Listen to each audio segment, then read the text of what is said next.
So in this lecture we shall discuss what facilitated the change from mutual hostility to emerging partnership between sociology and religion. Two developments that happened in the history made this change possible. The first development is the development in science itself. In fact, as science developed, science was reaching its heights, many people thought religion would naturally die. Religion will have its own natural death. Science can replace religion. That was a kind of dream that some people had. But the experience we have is exactly the opposite. In fact, religion in the recent years has shown remarkable developments. Sometimes there are positive aspects, sometimes not so positive. But be that as it may, religion has shown remarkable developments all over the world.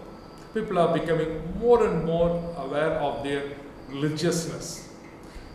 Religion also has become powerful agency.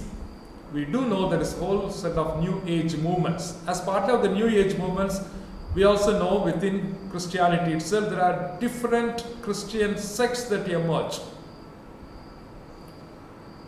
So this leads the sociologists to look at religion differently. Contrary to what people thought, with the emergence of science reaching its heights, religion would die. It did not happen. So that is the reason why sociologists thought religion has perhaps something to offer, which we have been ignoring.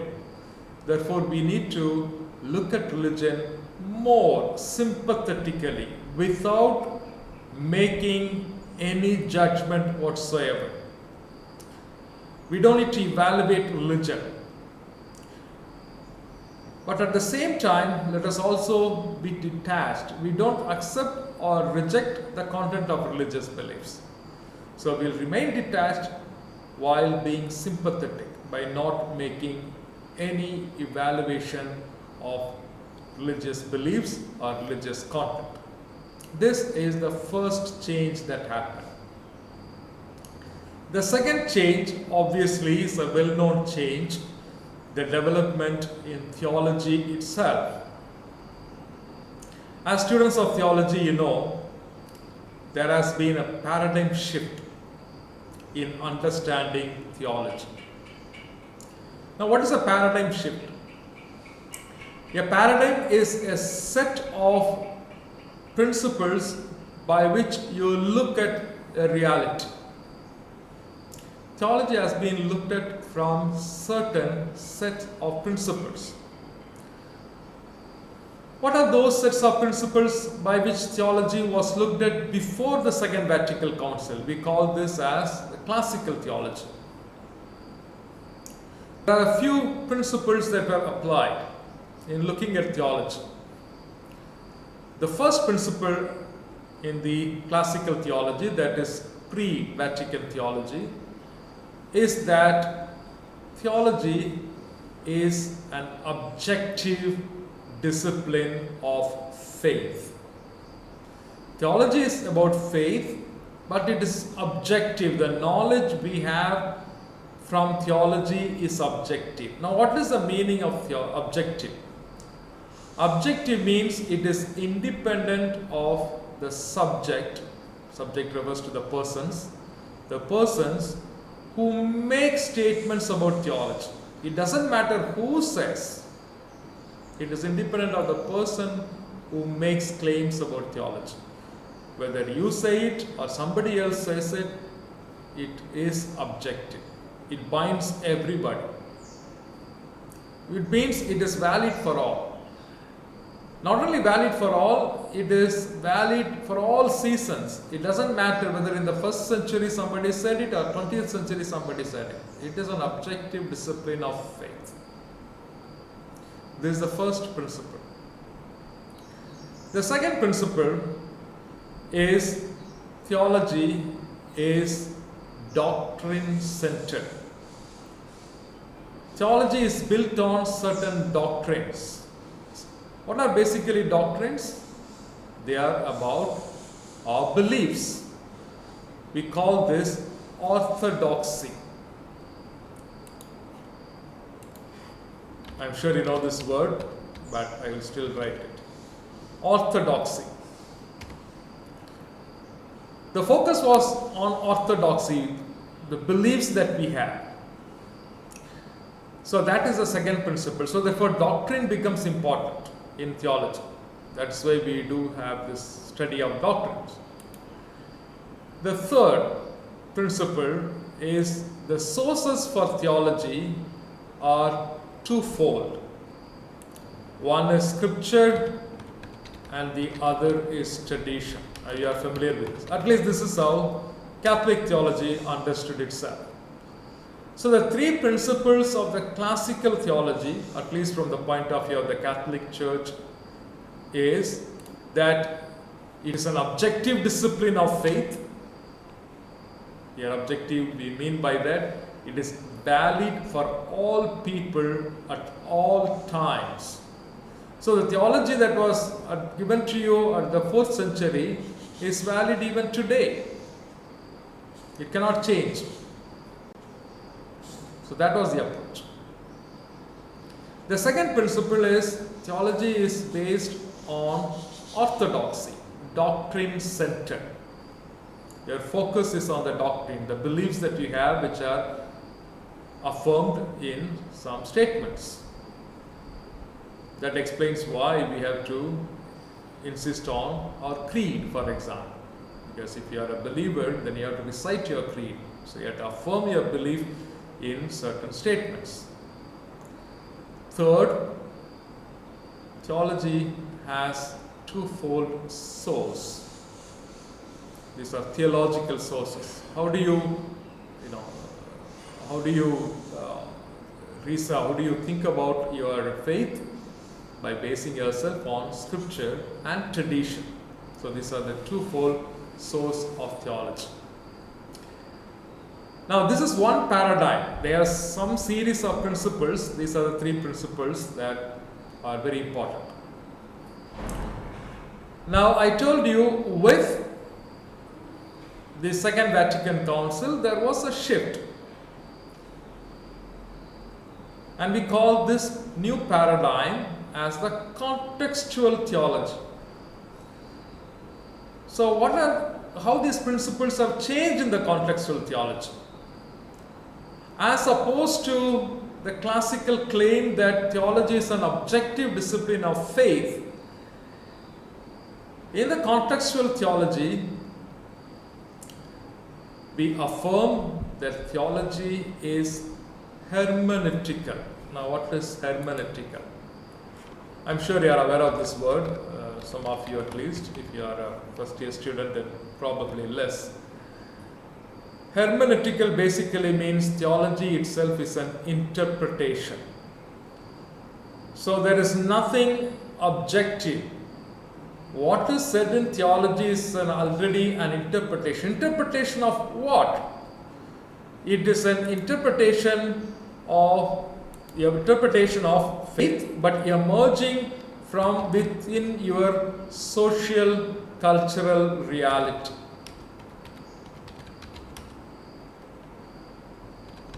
Now that explains why today we can speak of different kinds of theologies. Otherwise, in the past, people thought theology can be done in one particular way. Today, more and more, we are aware of different ways in which theology can be done. We are interpreting our faith, but this interpretation of faith is plausible from different social cultural realities. We don't share the same social cultural reality. So theology that was done in the 4th century would be necessarily different from the theology that we do today in the 21st century. Or theology done by people in certain parts of the world would be necessarily different from theology done in other parts of the world. So for example, we had this whole idea of liberation theology that emerged not in Europe but in South America, or what we call the Latin America. Because that social cultural reality enabled them to interpret faith in a different way. So that is what is known as hermeneutical, the possibility of interpreting your faith. And that possibility of interpreting your faith is dependent on the socio-cultural reality in which you live. So that is the importance. Now the second principle in the classical theology, as I told you, was orthodoxy. Basically it is doctrine centered. Now in the post-Vatican theology, what we call the contextual theology, there is a movement from orthodoxy to orthopraxy. I'll type the word orthodoxy, of course I typed orthopraxy. So your orthodoxy is merely about your belief, and therefore you think about it, you reflect on it, and then you create a doctrine out of it. Orthopraxy is your action. So this doesn't mean you have to give up your belief. No, you are not giving up orthodoxy, but your orthodoxy is enhanced by this orthopraxy. Your reflection is coupled with action. So you don't have a reflection in the air, in the abstraction. It is related to the action in which you are engaged. There is a focus of the sense of what you do, not only what you believe. The action becomes important. That is why the post-Vatican insists on the renewed understanding of our mission, for example. So the reflection has to be necessarily coupled with action. So that is the movement from orthodoxy to orthopraxy. But note, they are not giving up orthodoxy. But orthodoxy is not the only thing. It has to be accompanied by orthopraxy. So that is the insistence here. And the third principle, we said in the classical theology, there is a twofold source. The two sources, theological sources, are scripture and tradition. Now in the post-Vatican theology, scripture and tradition are important. Definitely yes.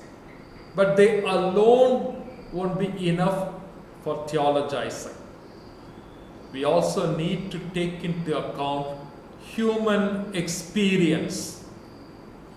Scripture is the revelation that has happened, and the tradition is handing down over that revelation over a period of time.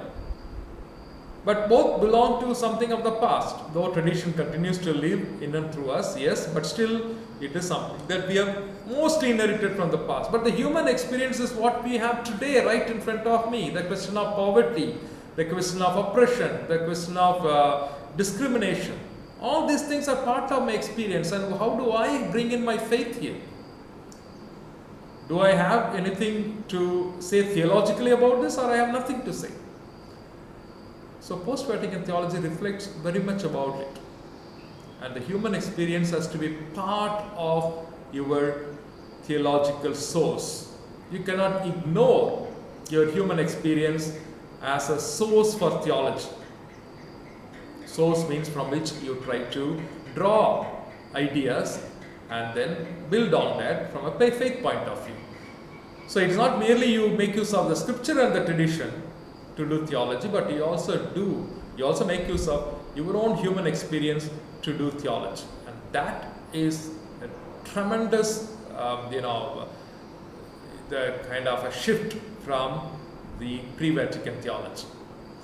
Now you see, this development has been very welcoming, and sociologists realize, look, if theology is not merely an objective discipline of faith but hermeneutical, it means it is lived in a society with its own culture.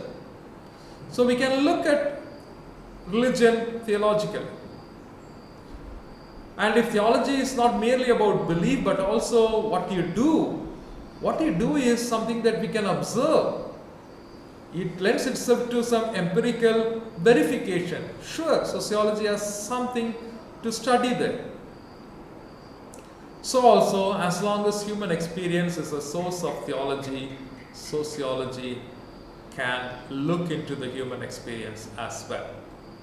You see how the development in theology, how the post-Vatican theology has led to sociologists appreciating this shift, and therefore enabling to involve in studying religion scientifically. Now, if you have understood this difference, there are two developments that made this change. The first is the development in science. With the development in science, people thought that religion will die away, but what happened was exactly the opposite. Religion showed remarkable developments. It even emerged as powerful agency in the society in the form of New Age movements, and therefore sociologists began to adopt the approach to look at religion with detachment, but at the same time out of respect for religion. So we call that sympathetic detachment. I shall put that word as well, because in case we have missed that. Sympathetic detachment.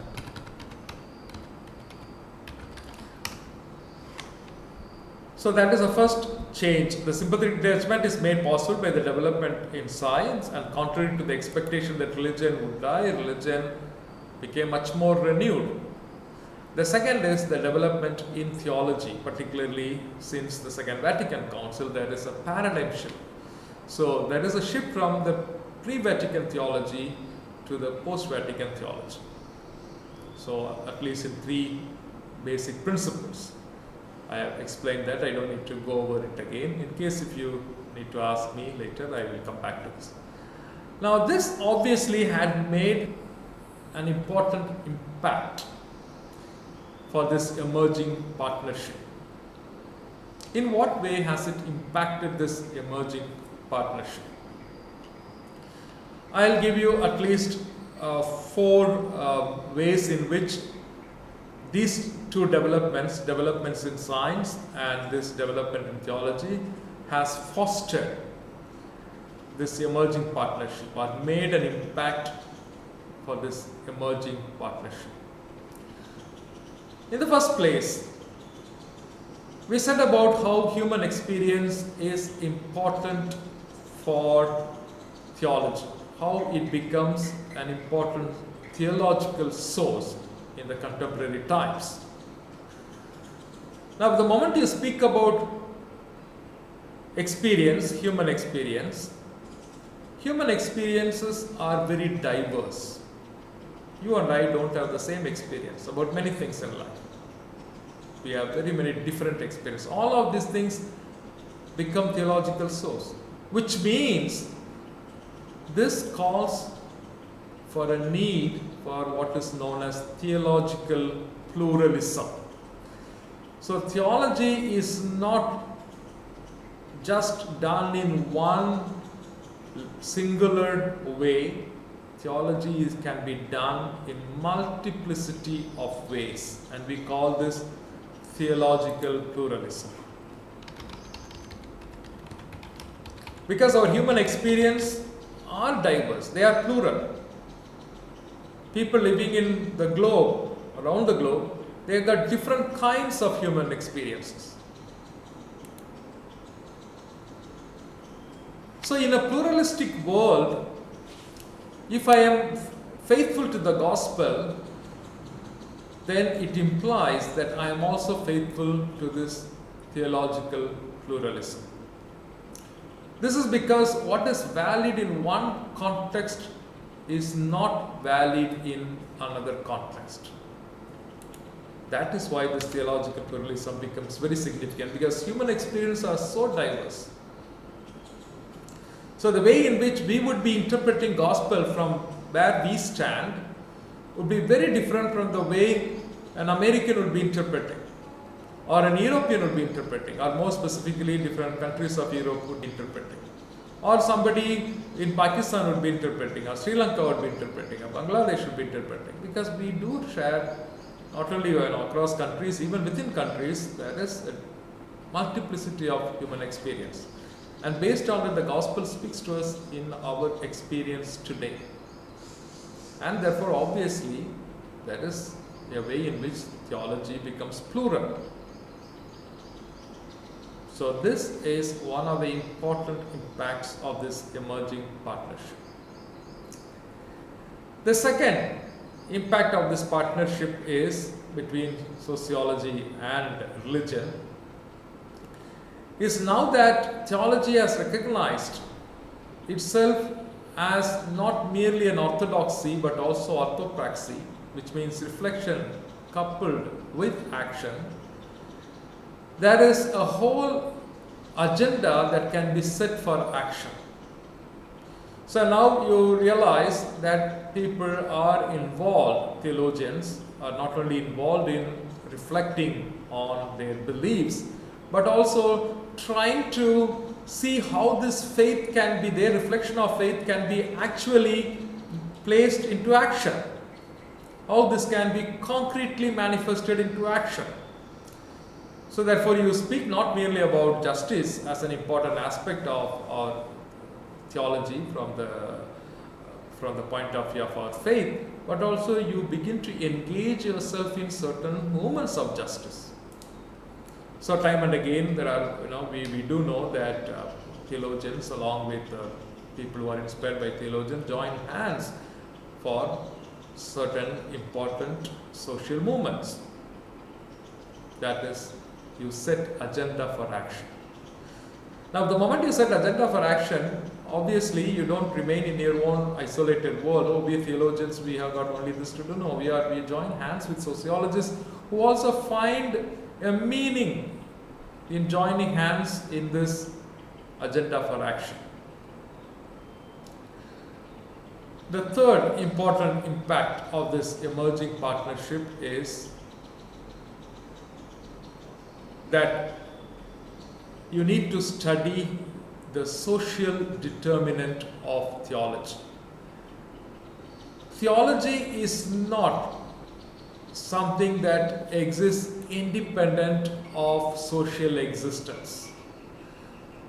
Reflection of faith is inspired by the social existence. So this is what we call the social determinant of theology. This theology is born out of which social context? So that becomes a social determinant. So when you speak about feminist theology or Dalit theology or eco-theology, whatever theology you may say that, now there is a social determinant. Your social context has given rise to this kind of theology. It is a fundamental recognition that all forms of thought are shaped by the social context. So theology is also shaped by the social context. Theology is not something that is divorced from your social existence. This is very important fact. That you are rooted in a context. You cannot step out of it. You cannot pretend to be not having a social context. You do, as much as I do. So it is not just mere naive dogmatic literalism. So naive dogmatic literalism would mean that these are the dogmas, I simply memorize and then I repeat, literally, word by word. No. But theology, because there is a social determinant to theology, it is born out of my social existence. Theology is an ongoing reflection. You have to keep reflecting, keep reconceptualizing. You cannot say, well, these are the things, now I hold on to this, I just do it. No, it cannot be. And then you really don't need theology for that. Just simple catechism is enough, if that is the case. So in that sense, because theology as a social determinant, it is likely that theology may also have certain ideological distortions. So therefore it is important that there should be a constant ideological critique. Depending on your social determinant, you might even create some ideological distortions when it comes to theology, in as much as this can happen in any other discipline.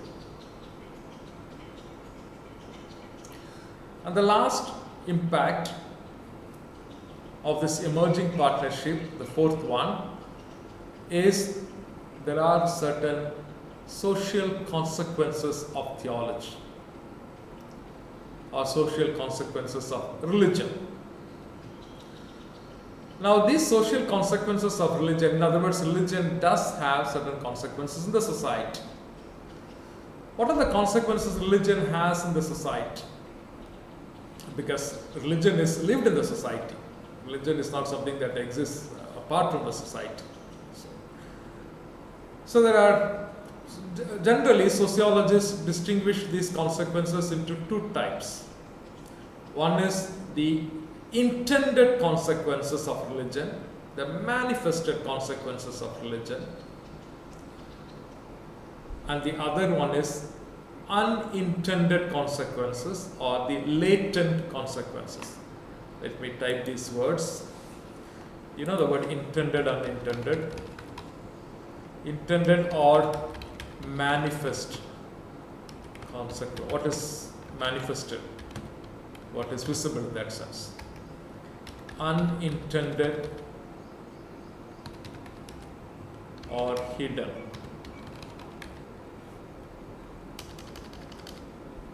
Latent means hidden.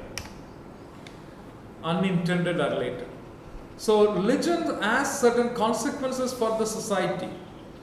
The way religion functions has some consequences for the society. Some are intended.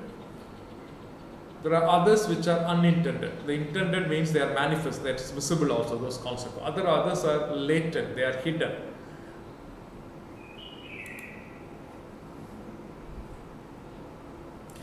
Now, sociologists are more concerned with the latent functions, not about so much the manifested functions. Theologians are interested about the intended consequences or the manifested consequences. But sociologists are interested with the latent functions of the society. I will give you one simple example. There are many neo-Pentecostal movements that emerge today. And then if you are looking at that phenomenon from the point of view of theologian, that means a believer, you will say, well, the consequences of that kind of religion is to give people a sense of hope, but also to get people experience the divine very closely. So that's why we adopted these charismatic movements, right? That would be the manifest or the intended consequences. But are there latent functions which is not intended? Not these charismatic groups or the neo-Pentecostal groups are intending that. But there are also consequences, latent, unintended consequences. What does it do sometimes? This kind of neo-Pentecostals also have a kind of, we are cut above the rest. So also sometimes some charismatics, we are cut above the rest. What happens then when you have that kind of approach? Obviously, it creates certain division. Now that is a latent function, that is not intended. Now sociologists are more concerned about this unintended function, this latent function of religion, how it affects the society. It's not what it really wants, perhaps, it's not what they intend to. They probably intend to create a better God experience, a better closeness, a better way in which they can experience the divine, etc., a better way in which you can praise God. These are all manifested consequences or intended consequences. But there is also unintended, the latent functions. The latent functions here, it can cause division among the faithful. Sometimes it can also kind of create a certain cult-centered personality. Sometimes it depends on who the pastor is or who the preacher is. People are more centered on that person rather than really God himself or herself. You see, sometimes we find it. It's very interesting sometimes when you look at this phenomenon, these mushrooms of neo-Pentecostal. I'm not saying that it is bad or good, but I'm saying it is important to look at that as well. Or I'm not saying charismatic is bad or good, but it's very important to look at that as well. Um, it's very interesting. I mean, there are a lot of latent functions. Somebody told me once, part of the problem in Indian church today, and he specifically said about the church in Kerala, he's from Kerala himself, is because of these charismatics. Not that they want to do that, but there are latent functions of that in a particular society, the unintended consequences. So it's interesting to look at that from that point of view. There are different, sociologists. They would like to look at these latent functions. That Durkheim, Emil Durkheim, for example. I'll have to type his name definitely, otherwise you will get lost. I will discuss about Emil Durkheim in tomorrow's class. Tomorrow the whole of lecture is dedicated to Emil Durkheim. He's a French sociologist. Okay. Emil Durkheim, for example, said religion has also a latent function, a hidden function of bringing unity in the society. That is how he looked at religion from his study of religion. That's not what religion intended. Religion is not looking at, they are agents of social unity. No. But it has a latent function. Weber says how there is an unintended consequence of Protestant theology for capitalist society, how Protestant theology promotes capitalism. Specifically has done on the spirit of capitalism, the Protestant ethic and the spirit of capitalism. Max Weber. Now, it's not that because Protestant theology wants to promote capitalism, it is not that it is intending to promote capitalism. Their theology is not meant for that, perhaps. That's to kind of bring people to faith. Probably that is the intended consequences. But the unintended consequences is it ends up promoting capitalism. See, we will discuss each of these ideas in detail. Or, for example, we have Freud, who would say one of the latent functions of religion is to cope with helplessness. That is very evident in our life, isn't it? Freud, I already typed his name. I will type his full name, Sigmund Freud. Sigmund Freud. To cope with helplessness. When you are helpless, what do we normally do? Absolutely, we all run to the chapel, don't we? God of the gaps. Whether we remember God or not, other times when we are sad, that's where we would like to run to, because we are helpless, and then we somehow, religion helps me to deal with my helplessness in that way. We don't think of purpose of religion that way. That is not an intended consequence, but it is a latent consequence, unintended consequence. Well, there are different people. I will not exhaust all these ideas. I'm just giving some examples. These people will be discussing in detail each of these ideas. So sociologists of religion are looking at the latent consequences of religion, not the intended consequences. They are looking at the hidden consequences of religion. I will end the lecture now here. We'll